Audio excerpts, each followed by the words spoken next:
Apocalipse, capítulo 2, versículos 1 a 7. Hoje nós não temos o texto aqui no telão, mas espero que vocês acompanhem nas suas Bíblias. Amém? Diz assim a palavra do Senhor. Ao anjo da igreja em Éfeso escreve: estas coisas diz aquele que conserva na mão direita as 7 estrelas, e que anda no meio dos 7 candeeiros de ouro. Conheço as tuas obras, tanto o teu labor como a tua perseverança, e que não podes suportar homens maus, e que puseste à prova os que a si mesmos se declaram apóstolos e não são, e os achaste mentirosos. E tens perseverança, e suportaste provas por causa do meu nome, e não te deixaste esmorecer. Tenho, porém, contra ti que abandonaste o teu primeiro amor. Lembra-te, pois, de onde caíste, arrepende-te e volta à prática das primeiras obras. E, se não, venho a ti e moverei do seu lugar o teu candeeiro, caso não te arrependas. Tens, contudo, a teu favor que odeias as obras dos nicolaítas, as quais eu também odeio.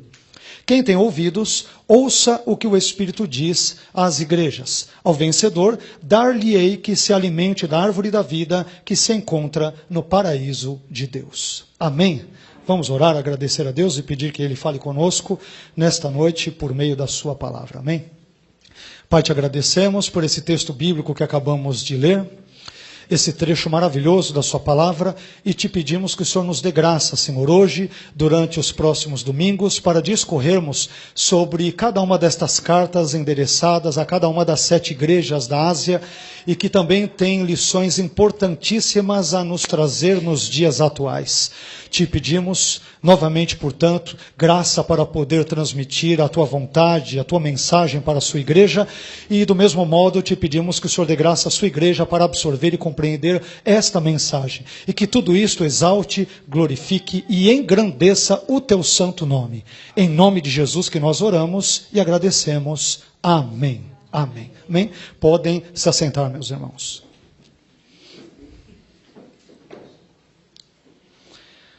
Como disse para os irmãos, o nosso propósito, com a graça, auxílio e a permissão de Deus, é discorrermos hoje e nos próximos 6 domingos sobre cada uma das 7 cartas direcionadas a cada uma das 7 igrejas da Ásia Menor, entre os capítulos 2 e 3 do livro de Apocalipse.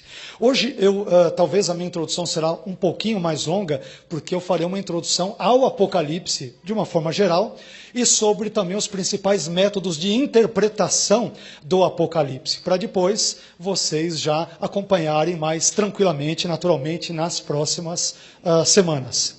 Bom, primeiramente, quando nós falamos sobre o texto de Apocalipse, é importante trabalharmos aqueles elementos de pano de fundo, ou assim denominados em teologia de dados de composição.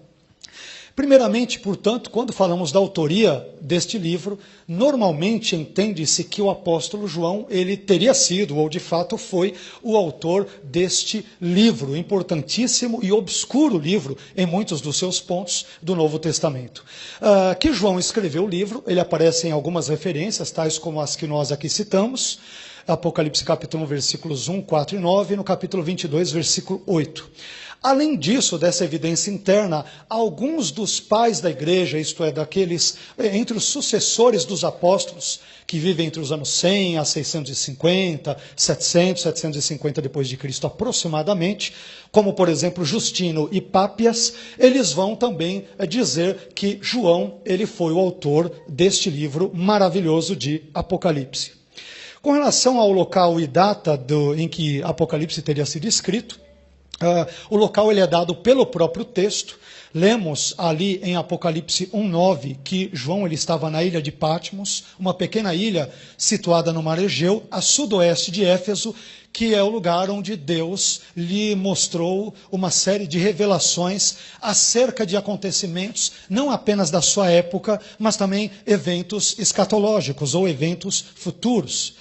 Segundo alguns estudiosos, Apocalipse teria sido escrito na época em que viveu o imperador romano Domiciano, por exemplo, ali entre os anos 81 a 96 depois de Cristo, o período do seu reinado, de uma forma geral. Os destinatários, eles também são muito claros no próprio contexto de Apocalipse. Raramente nós encontramos um livro bíblico que nos dá tantos detalhes com relação à questão da autoria, do local, dos destinatários. Nem todos os livros bíblicos, epístolas ou textos, livros veterotestamentários nos dão essas dicas. E Apocalipse, felizmente, faz isto. E os destinatários são, em primeira mão, as 7 igrejas da Ásia, que aparecem ali em Apocalipse 1:4, nesta ordem: Éfeso, Esmirna, Pérgamo, Tiatira, Sardes, Filadélfia e Laodiceia. E o tema central, de uma forma bem resumida, poderíamos dizer que o tema central de Apocalipse é o triunfo final, total, pleno e absoluto de Deus e do seu povo, a igreja, sobre o mal. É claro que nós temos vários outros temas ou subtemas, cristológicos, soteriológicos e assim por diante, mas estamos ressaltando aqui um tema em específico, em torno do qual vários outros gravitam, eu assim diria. E aí nós temos um outro detalhe interessante. Quando falamos de Apocalipse, este livro ele tem recebido pelo menos 4 interpretações distintas, né? Tem existido 4 formas de interpretar o livro de Apocalipse. Eu as citarei hoje, mas não irei cansá-los citando-as novamente nos próximos domingos. Hoje apenas de uma forma introdutória, ok? A primeira interpretação ela é chamada de interpretação preterista. Ela deriva o seu nome do adjetivo latino pretéritos, que quer dizer o que passou ou passado. E essa interpretação entende que os eventos descritos no Apocalipse, em grande medida, eles já foram cumpridos nos primeiros séculos da era cristã. Eles foram cumpridos, parte deles, até mesmo no primeiro século, especialmente no contexto até o ano 70, quando se dá a destruição do templo em Jerusalém, quer tenham se cumprido posteriormente, segundo alguns estudiosos, na queda de Roma no 5º século depois de Cristo. Nesse caso, portanto, o livro ele teria sido escrito para confortar os cristãos que sofreram perseguição tanto por parte do judaísmo quanto por parte de Roma. E, segundo a interpretação preterista, meus queridos, as 7 igrejas mencionadas nos capítulos 2 e 3 de Apocalipse, elas são 7 igrejas históricas do primeiro século. Ou seja, estas igrejas que nós aqui citamos, começando com Éfeso e terminando com Laodiceia. Esta seria, de uma forma bem geral, a maneira como a interpretação preterista entende ou interpreta o Apocalipse. Em segundo lugar, nós temos a interpretação historicista ou histórica, que compreende os acontecimentos narrados no Apocalipse como um desdobramento de eventos no curso da história da igreja. Em outras palavras, esse método interpretativo ele encara o Apocalipse como uma profecia simbólica de toda a história da igreja, desde o seu início, desde o seu nascedouro no primeiro século, até a volta de Cristo e a consumação, portanto, de todas as coisas. De acordo com a interpretação historicista ou histórica, as 7 igrejas mencionadas nos capítulos 2 e 3 de Apocalipse são representações da igreja ao longo de toda a sua história. Então, se a primeira interpretação ela é mais histórica e mais literal, esta segunda, e a partir dela, nós verificamos uma interpretação tanto quanto mais simbólica ou representativa. Isso nos leva à terceira interpretação, chamada de idealista. Essa interpretação ela compreende o Apocalipse como um símbolo do conflito cósmico entre Deus e os poderes das trevas, entre Cristo e Satanás e os demônios. O problema, eu diria, com esse método interpretativo, embora ele tenha um aspecto sem dúvida verdadeiro, é que o símbolo do conflito cósmico entre Deus e o mal, ele emerge de um cenário histórico e, portanto, concreto. E, desse modo, o Apocalipse ele não pode ser relegado a um mero simbolismo. Ele é muito mais do que isso. Para a interpretação idealista, as 7 igrejas mencionadas nos capítulos 2 e 3 de Apocalipse são símbolos dos diversos tipos de igrejas existentes no decorrer da história. Então há uma certa semelhança, grosso modo, entre esta terceira interpretação e a segunda que nós agora mencionamos. Finalmente, em último lugar, nós temos a interpretação futurista, que enxerga o Apocalipse em grande medida como uma profecia de eventos ainda futuros. Profecia esta que é descrita em termos principalmente simbólicos. Esta interpretação entende, em geral, que os eventos descritos nos capítulos 1 a 3 de Apocalipse, eles já se concretizaram no passado, o que envolve o contexto das 7 igrejas da Ásia sobre os quais estamos falando. Mas que os acontecimentos narrados entre os capítulos 4 a 22, eles ainda aguardam uma realização futura. A interpretação futurista, ela tem compreendido a referência às 7 igrejas da Ásia mencionadas nos capítulos 2 e 3, basicamente de 2 formas, que nós, inclusive, de certa forma, já mencionamos. Primeira, estas igrejas são igrejas do primeiro século depois de Cristo, primeiro século da nossa era. E segunda interpretação, estas 7 igrejas representam 7 épocas sucessivas da história da igreja, expressas por meio de símbolos. Fazendo aqui um breve balanço, e já entrando no texto bíblico em seguida, entre as 4 interpretações citadas, eu diria que nenhuma delas, sozinha, é perfeita em sua maneira de entender o Apocalipse. Talvez respondendo eventuais dúvidas que vocês já tenham aí passando pelas vossas mentes. Desse modo, eu sugiro que talvez a solução mais adequada para a compreensão desse livro bíblico seja aquela que adote a combinação de mais de uma destas interpretações dadas, fornecendo uma espécie de tensão entre aquilo que os teólogos, num passado não tão distante, chamaram de já e ainda não. Em outras palavras, estas cartas direcionadas às 7 igrejas, elas dizem respeito primeiramente a cada uma das igrejas históricas, obviamente. Mas, num segundo plano, aquilo que foi dito a elas também tem desdobramentos e se aplica, de certo modo, à igreja de Cristo universal, encontrada nos 4 cantos da terra, a igreja esta de ontem, de hoje e de amanhã, desde sempre. Ok? Depois disso, nós queremos agora, então, entrar no texto em si, no texto bíblico, entre os versículos 1 a 7 de Apocalipse capítulo 2, e queremos discorrer com um pouco mais de detalhes sobre a carta dirigida à igreja de Éfeso, e vamos ver então o que Deus tem a nos dizer nos dias atuais também sobre isso. Aquilo que Ele quis dizer para a igreja no passado e aquilo que Ele tem a nos dizer nos dias de hoje. Em primeiro lugar, nós encontramos no capítulo 2, versículos 1 e 2, parte A, uma identificação do destinatário e do remetente da carta. Então, a quem essa carta ela é dirigida e quem é o seu remetente, quem é aquele que a endereça. Nós temos estas informações aqui. O destinatário ele já aparece no versículo 1, que os irmãos têm diante de vocês aqui, quando nós lemos, pelo menos na primeira parte, ao anjo da igreja em Éfeso escreve. O anjo da igreja de Éfeso, assim como das demais igrejas mencionadas entre os capítulos 2 e 3 do Apocalipse, ele tem recebido geralmente uma dessas 3 interpretações que eu mencionarei agora. Existem outras, mas eu citarei 3 das interpretações principais. Primeiramente, o anjo ele tem sido entendido como o anjo guardião de uma congregação específica, o qual vigia essa congregação e a protege no reino celestial.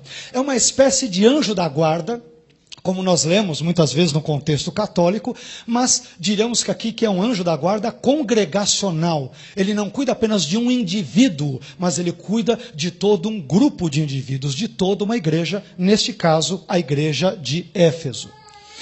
A segunda interpretação, ela entende que este anjo é uma referência à totalidade da congregação, que é personificada espiritualmente pelo anjo. Então, esse anjo representa toda a congregação ali de Éfeso. Essa é uma interpretação simbólica.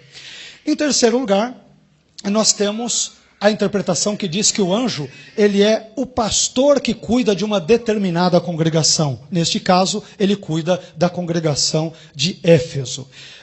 parece-nos, pelo menos parece-me, que essa terceira hipótese seja a mais provável. Ou seja, uma mensagem estava sendo direcionada da parte de Cristo para o líder da igreja de Éfeso, o qual, na qualidade de líder, ele deveria retransmitir a mensagem divina a toda a congregação que estava sob a sua responsabilidade ou sobre a sua administração. Eu diria que esta talvez pareça ser a interpretação mais adequada.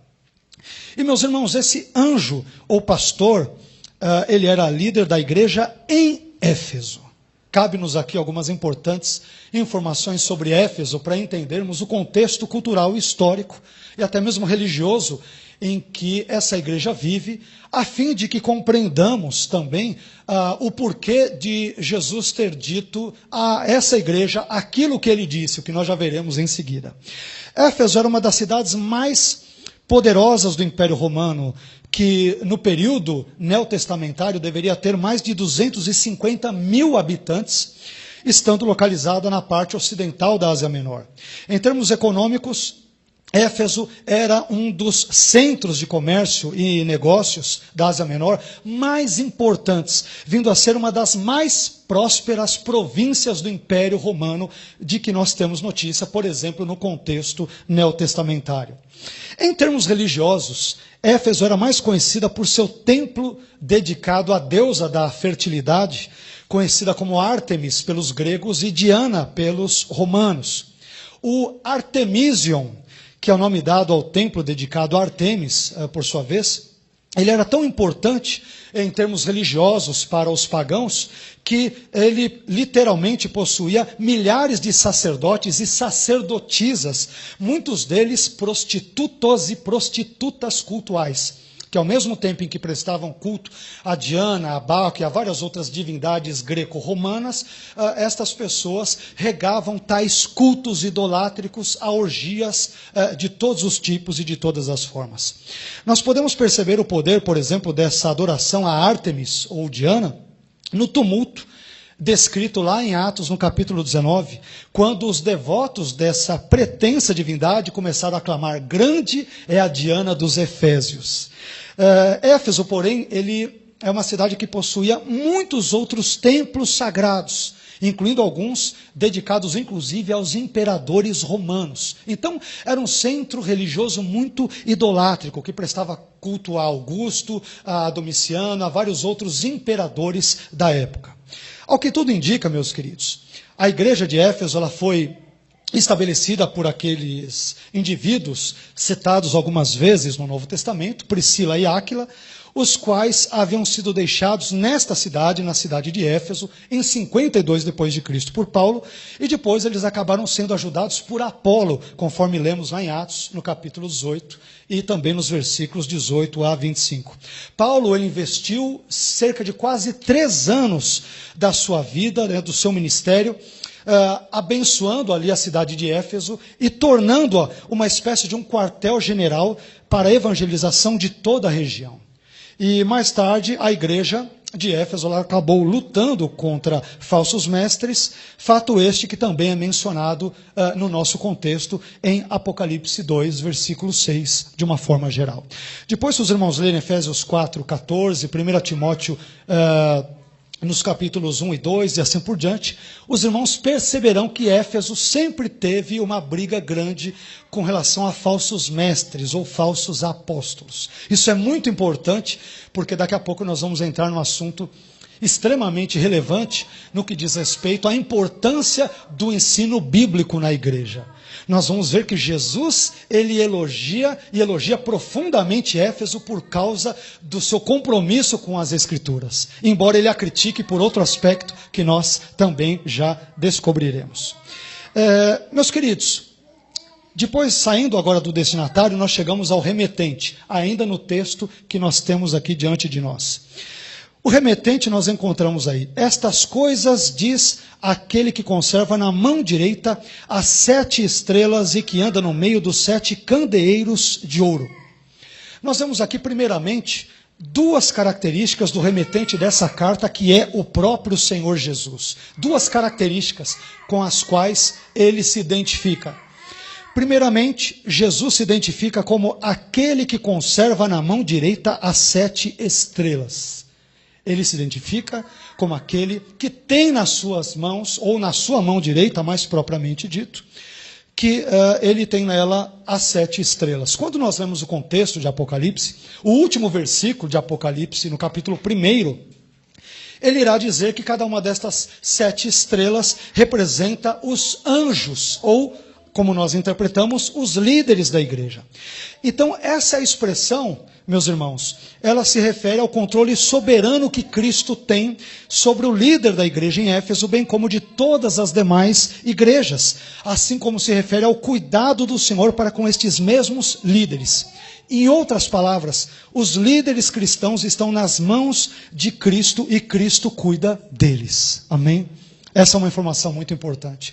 Os líderes cristãos, eles não são donos de seus próprios narizes, mas Cristo cuida deles. Cristo cuida da sua igreja, Ele cuida dos pastores e líderes espalhados nos 4 cantos da sua igreja. Jesus, Ele tem as estrelas nas suas mãos. Os líderes são conservados e abençoados por Cristo. É a primeira lição que nós aqui aprendemos.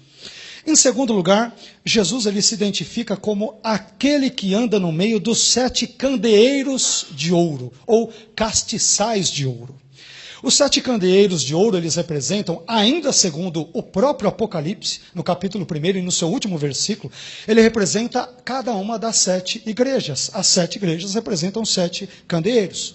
Em outros termos, aqui Jesus ele é retratado como aquele que zela pela sua obra e está presente na vida do seu povo.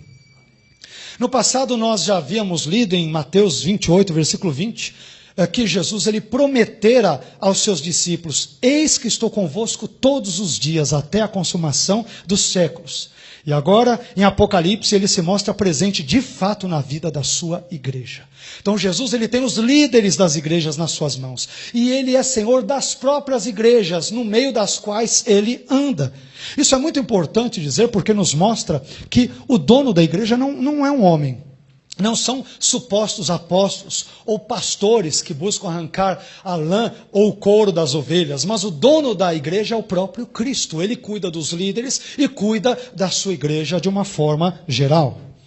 Em terceiro lugar, meus irmãos, Jesus ele se identifica como Deus onisciente, quando diz no versículo 2, parte A, conheço as tuas obras.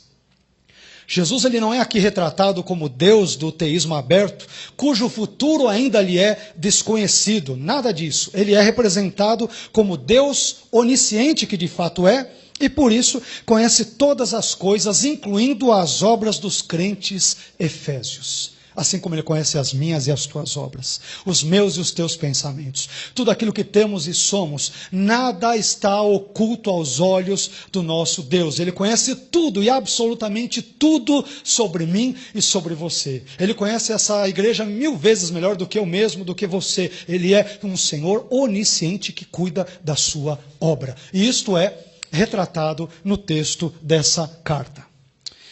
Nós também aprendemos, depois dessa referência aos destinatários e também do remetente na carta, vemos agora os elogios que são ali feitos, né, à igreja de Éfeso. Nós temos alguns elogios importantes.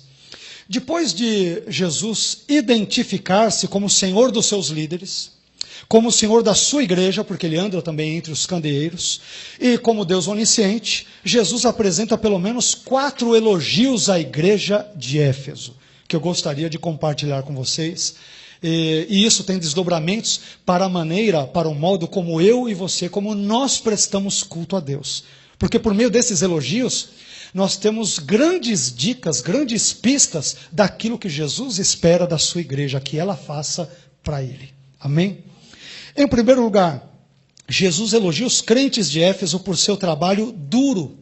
Ele diz, no versículo 2, né, continuando aqui o texto que temos diante de nós: conheço as tuas obras, tanto o teu labor, aí ele continua depois, né, mas o que eu quero me deter aqui é na palavra labor. Ele diz, eu conheço as tuas obras, entre elas conheço o teu labor como igreja. E aqui a palavrinha labor, aqui em grego, a palavra kopon, ela transmite a ideia de um trabalho árduo em prol da causa do mestre. Não é um trabalho qualquer, mas é um trabalho forte ali, sofrido, uma coisa feita com afinco, um trabalho para valer. Em outras palavras, o trabalho bem-sucedido da igreja de Éfeso, ele envolvia, por exemplo, quando lemos Efésios 4,14, uma batalha forte, dura, contra os falsos mestres que estavam tentando adentrar na igreja.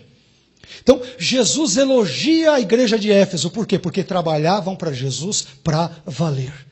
Eles não brincavam de crentes, eles não brincavam, de cultuar a Deus, eles não faziam nada disso, eles levavam Deus, a Bíblia, as coisas de Deus, a palavra de Deus a sério.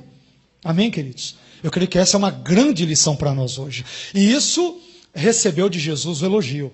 Ele falou, olha, eu tenho observado vocês, eu ando entre vocês, e a primeira coisa que eu tenho percebido em vocês é que vocês trabalham sério, para valer em prol do meu nome e da minha causa. Parabéns por isso. Olha que coisa maravilhosa. Em segundo lugar, Jesus elogia os crentes de Éfeso por sua perseverança. Ainda no versículo 2, ele diz, conheço as tuas obras, tanto o teu labor como a tua perseverança. Aqui a palavra perseverança, um terminho grego, hipomoné, ela pode ser traduzida talvez mais precisamente como resistência paciente ou perseverança paciente. Esse termo ele faz referência a uma vida de confiança e paciência inabaláveis em tempos difíceis por causa de Cristo, da sua causa e da sua obra. Os crentes ali de Éfeso, apesar de sofrerem perseguições no contexto do Império Romano, apesar de sofrerem grandes influências dos falsos mestres e tudo mais, apesar de toda a luta, eles resistiam pacientemente nos caminhos do Senhor e fielmente seguiam a sua palavra. E Jesus diz, eu elogio vocês por causa disso. Vocês resistem pacientemente na minha obra, nas minhas coisas. Amém? Temos uma boa dica do que Jesus espera de mim e de você. Agora, em terceiro lugar, nós temos outro elemento muito importante. E agora talvez vocês vão entender o porquê da escola dominical, como é importante virmos à escola dominical, ouvirmos a palavra de Deus, estudarmos a palavra não somente no culto, mas também nos nossos lares, especialmente, como isso é importante. Em terceiro lugar, Jesus elogia os crentes de Éfeso pela sua ortodoxia. Parece um palavrão, né? Ortodoxia, de uma forma bem geral, diz respeito à fidelidade deles aos ensinos bíblicos, às doutrinas bíblicas. Eles eram fiéis àquilo que a Bíblia ensinava, sobre Deus, sobre Cristo, sobre o homem, sobre o que quer que seja. Eles eram fiéis aos ensinos escriturísticos. E isso fez com que Jesus os elogiasse. Jesus declara, não pode suportar homens maus, e que puseste à prova os que a si mesmos se declaram apóstolos, e não são, e os achaste mentirosos. Aqui o verbo suportar, ele é usado no sentido de submeter uma pessoa a um teste, a fim de verificar se as suas alegações são verdadeiras e, portanto, são adequadas, corretas. Então, possivelmente, ao que tudo indica, existia um grupo de supostos missionários e mestres que andavam ali nas redondezas de Éfeso, ou pela igreja, ou por outras igrejas, ou pelas casas, e eles se auto-intitulavam apóstolos.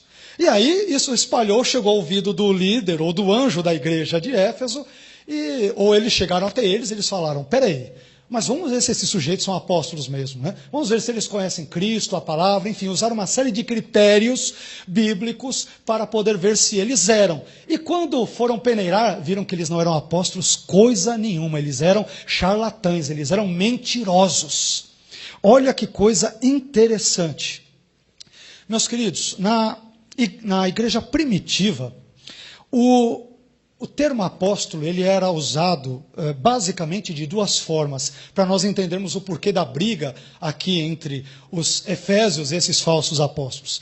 Primeiramente, o termo era usado num sentido particular para descrever os líderes escolhidos por Deus para a igreja. Os 12 primeiramente, e depois Paulo e alguns outros, como Barnabé, em Atos 14:14, ou Tiago, em Gálatas 1:19, e assim por diante. Em segundo lugar, O termo apóstolo ele era empregado de uma forma mais genérica para descrever os representantes da igreja que viajavam de um lugar para o outro com plena autoridade da igreja que os enviara. Talvez a alegação destes falsos apóstolos ela estivesse relacionada a este último sentido, o mais geral, mas nós não temos, na verdade, como ter certeza disso. Agora, mais adiante, em Apocalipse 2:6, que é o texto que nós aqui também selecionamos, está aqui o versículo 6, Jesus ele continuará a elogiar os crentes de Éfeso. E ele dirá, tens contudo a teu favor que odeias as obras dos nicolaítas, as quais eu também odeio.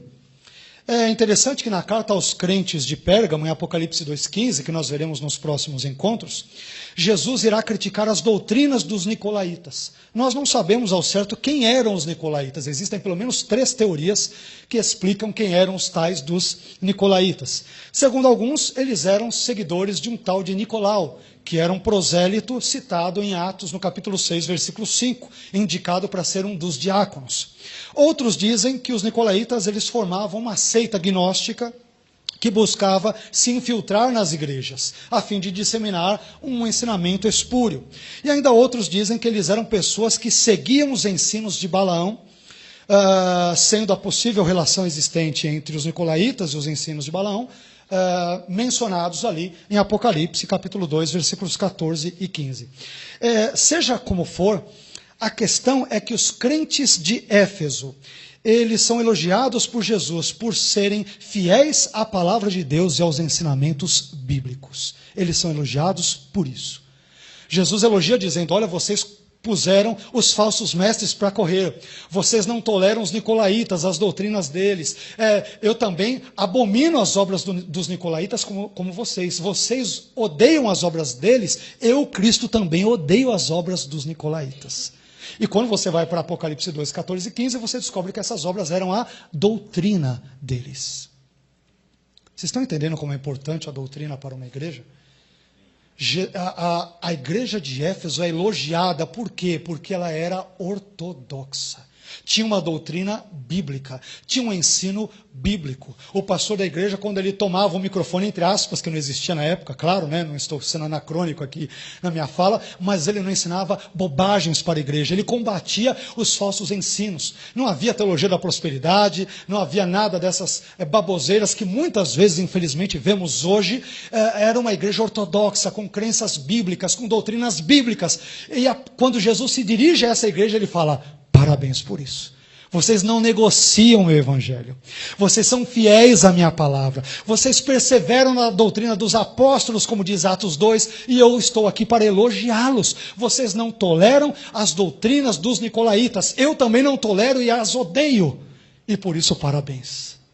Irmãos, estão entendendo como é importante a doutrina para uma igreja? Estão entendendo o porquê da escola dominical? Como é importante? E aqui talvez eu entendo que caiba um parêntese aqui, antes de nós darmos continuidade aqui à nossa mensagem. Eu creio que talvez seja importante nós distinguirmos entre aquilo que é um erro daquilo que é uma heresia. Um erro bíblico, um erro teológico de uma heresia. Normalmente entende-se que um erro teológico envolve uma compreensão equivocada acerca de assuntos que não são centrais ou fundamentais para a fé cristã. Já uma heresia é quando existe um erro no ensinamento quanto a um assunto que ele é primordial para a fé cristã e especialmente para a nossa salvação. Ok? Então, por exemplo, poderíamos dizer que, dizer que o sujeito é batizado se é por aspersão, se é por imersão, se é por efusão, de qualquer outra forma, isso envolveria um erro teológico, se você crer de um jeito ou de outro, que não tenha talvez nenhuma relação clara com a Bíblia. Agora, quando você diz que a pessoa não deve se batizar, aí já é uma heresia. Ok? Quando você, por exemplo, Jesus ele vem antes da grande tribulação, ou ele vem durante, ou ele vem depois. Se ele vem antes, ou vem durante, ou vem depois, não é porque igrejas defendem a posição A, B ou C, que elas devem ser taxadas de hereges. A heresia se daria se o sujeito falasse, não, Jesus ele não voltará. Ele diz que voltará, mas na verdade isso é um simbolismo, isso não é verdade, isso é só para alimentar a esperança das pessoas, mas uma esperança em algo que na verdade nunca irá se concretizar. Isto é heresia, ok? E aqui é importante nós entendermos isso, porque vez por outra nós taxamos irmãos que pensam diferentemente de nós, facilmente os taxamos, os rotulamos como hereges. Aliás, é sempre assim, né? Sempre os hereges são os outros, nunca somos nós. Né? Sempre a nossa doutrina é a mais ortodoxa, a mais bíblica, é a melhor de todas, venha para essa igreja, as outras são todas heréticas. Né? É claro que nós não estamos ensinando nada disso, jamais ensinaremos, mas eu quero te dizer que o que distingue alguém que erra de um herege de fato, envolve o fato de certas pessoas negociarem ou não elementos secundários ou centrais para a fé cristã, ou interpretarem equivocadamente elementos secundários ou centrais para a fé cristã. Se uma pessoa se equivocar na interpretação de um elemento secundário, ela pode estar teológica e biblicamente equivocada, mas isso não faz dela necessariamente uma herege ou um herege. Agora, se o assunto é central, aí complica. Então dizer, por exemplo, olha, a Bíblia não é a palavra de Deus, é um livro como outro qualquer, heresia pura.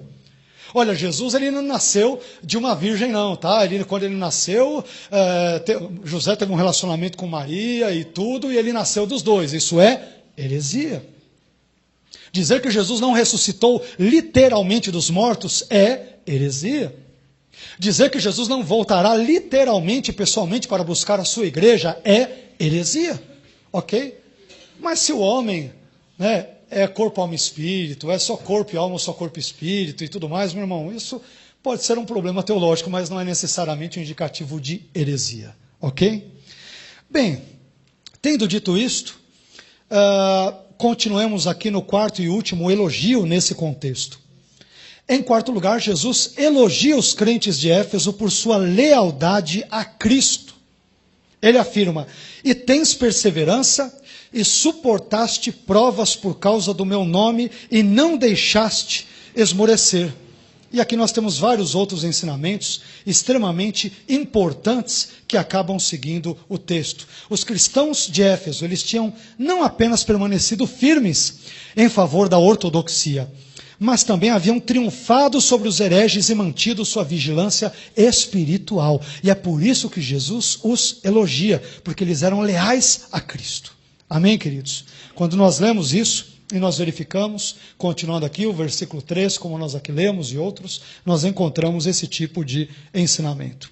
Agora, essa igreja que era ortodoxa, que era bíblica, que era uma bênção em termos de doutrina, ela tinha problemas na sua vivência cristã. E aí envolve o próximo item, o terceiro item, a crítica que é feita à igreja de Éfeso, no capítulo 2 e o versículo 4. Apesar de todos esses elogios, a igreja de Éfeso também recebe uma forte crítica. Jesus critica os crentes de Éfeso por abandonarem o seu primeiro amor. Isso aqui é interessante e triste. Tenho, porém, contra ti que abandonaste o teu primeiro amor. Aqui a palavra grega usada para abandonar é muito forte. É a palavrinha grega afieme, que quer dizer deixar para trás, abandonar, demitir, divorciar. Olha só. O primeiro amor de vocês demitiram, vocês deixaram para trás, vocês abandonaram. A palavra é muito forte. O primeiro amor aqui parece ser uma referência ao amor que eles tiveram por Cristo logo depois da sua conversão. Eles haviam perdido o primeiro impulso, aquele primeiro entusiasmo, aquela primeira empolgação na sua vida cristã e haviam se acomodado numa fria ortodoxia. Eles eram ortodoxos, pregavam a doutrina dos apóstolos, criam na Bíblia, seguiam todas as doutrinas corretas, mas talvez a segunda ou terceira geração de crentes efésios acabaram não imitando os seus antepassados. Talvez os pais, os avós, os bisavós deles haviam sido pessoas fiéis a Deus na sua palavra e haviam nutrido um amor verdadeiro para com Deus e para com os homens, para com o semelhante. Mas com o passar do tempo, essa igreja acabou esfriando-se no seu amor, tanto a Deus quanto ao seu próximo. Uma igreja que conhecia a Bíblia, que era ortodoxa, que amava as Escrituras, que frequentava a escola dominical, que ouvia pregações, que lia a Bíblia, que conhecia tudo, mas havia um abismo entre aquilo em que eles criam e aquilo que eles viviam. Isso aqui é interessante, meus irmãos, eu diria que isso aqui também, isso na verdade é triste, porque é possível uma igreja ser ortodoxa, mas ao mesmo tempo não viver aquilo que Deus quer que ela viva. Jesus fala para eles: vocês conhecem muita teologia, são muito bons de escola bíblica dominical e tudo, mas falta para vocês um detalhe pelo qual os discípulos de Cristo são conhecidos como cristãos de fato: falta amor. Vocês não têm mais aquele amor que vocês tiveram, ou as gerações dos vossos pais, avós, bisavós e assim por diante tiveram. Com o passar do tempo, parece-me, meu irmão, ao ler esse texto, e alguns comentaristas bíblicos dizem isso, parece-me que os efésios, ao combaterem tantos hereges, eram tantos falsos apóstolos, era tanta heresia, era nicolaíta daqui, eram os que seguiam a doutrina de Balaão de lá, era tanta heresia que, de tanto combaterem as heresias, eles acabaram recrudescendo o coração. Acabaram se tornando pessoas mais ásperas, né? Não sendo mais condescendentes, mais amorosas para com as outras pessoas. Parece-me, talvez, que isto esteja por trás do texto. Resumo, em termos contemporâneos, poderíamos dizer que ortodoxia sem ortopraxia se transforma numa falsa religião. Ortodoxia é a doutrina bíblica correta, a ortopraxia é a prática bíblica correta. Eles tinham ortodoxia, mas faltava-lhes ortopraxia. Tinham uma doutrina forte, mas não a viviam. Havia um abismo entre o discurso e a prática. Faço o que eu falo, mas não faço o que eu faço. Vocês estão entendendo como isso é sério, meus irmãos? Havia um distanciamento muito grande entre aquilo que eles ensinavam e aquilo que eles de fato viviam. Como eu disse agora há pouco, a ortodoxia sem a ortopraxia transforma a igreja, na verdade, numa religião falsa. Isso é muito sério. Continuando o texto, estamos quase que caminhando aqui para o final. Nós também descobrimos a solução para o problema da igreja em Éfeso.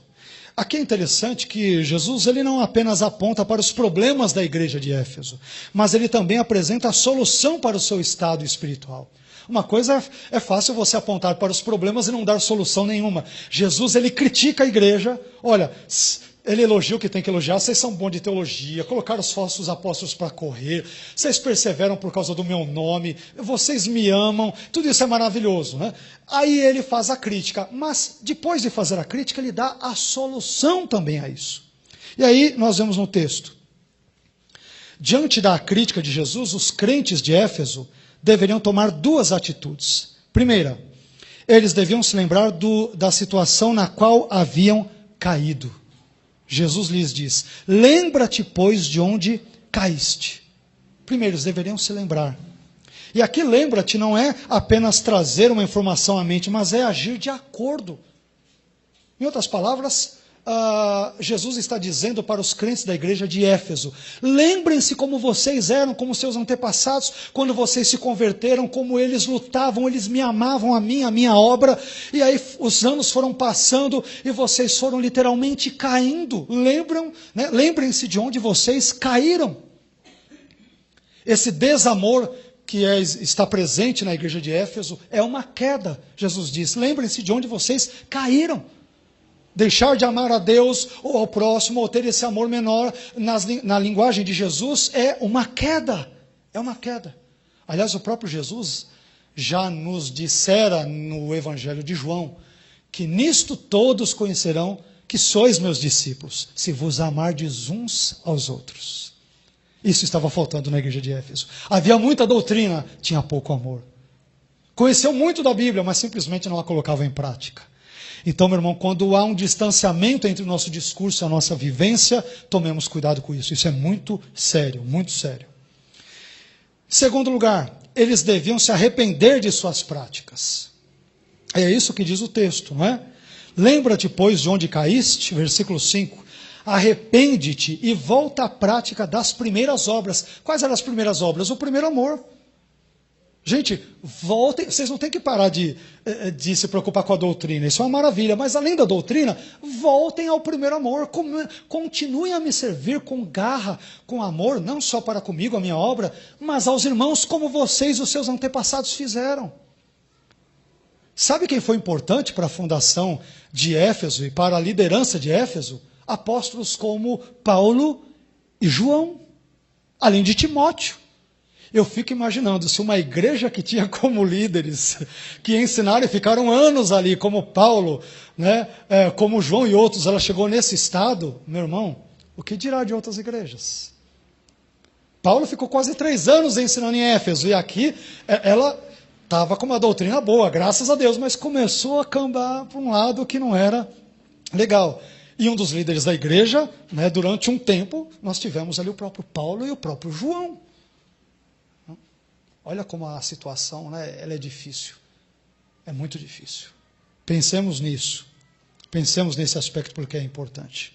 Mas eles deviam se arrepender de suas práticas. Aqui o verbo grego metanoel, que transmite a ideia de uma mudança de coração que envolve ao mesmo tempo que um repúdio às más práticas do passado, também envolve a adoção de um novo estilo de vida. É mudança de vida. Em outras palavras, Jesus está dizendo, pessoal, mudem de vida.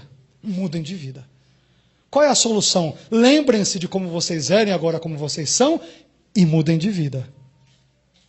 Eles poderiam não mudar de vida? Poderiam. Mas aí aconteceria uma outra coisa. A solução dada por Jesus é seguida de uma ameaça, caso eles não cumprissem a sua ordem. Amém? Veja o que diz o capítulo 2 e o versículo 5, na parte final. Veja o que diz o texto.